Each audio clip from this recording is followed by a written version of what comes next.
Siapakah sahabat baginda Nabi sallallahu alaihi wasallam yang terakhir berhijrah ke Madinah? Assalamualaikum warahmatullahi taala wabarakatuh. Penghijrahan daripada Mekah ke Madinah yang berlaku pada zaman Nabi adalah satu penghijrahan yang terbaik dan dipuji oleh Allah Subhanahu wa taala. Namun begitu, siapakah sahabat Nabi yang terakhir sekali yang berhijrah daripada Mekah hingga ke Madinah? Imam Ibn Hajar Al-Asqalani di dalam kitabnya Al-Isabah ada mengatakan orang yang terakhir sekali berhijrah daripada Mekah ke Madinah adalah bapa saudara Nabi sallallahu alaihi wasallam yang bernama Abbas bin Abdul Muttalib. Beliau berhijrah pada tahun ke-8 Hijrah sebelum pembukaan kota Mekah.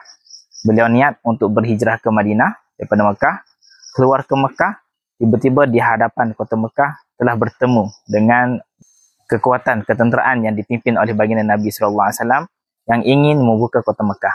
Dan pada malam itu juga, beliau telah bertemu dengan Nabi dan mengisytiharkan pengislaman beliau kepada baginda Nabi SAW secara zahirnya. Jadi, sekadar itu saja perkongsian kita pada kali ini. Jangan lupa jemput follow saya dan kita jumpa lagi pada video yang akan datang. Wallahu a'lam.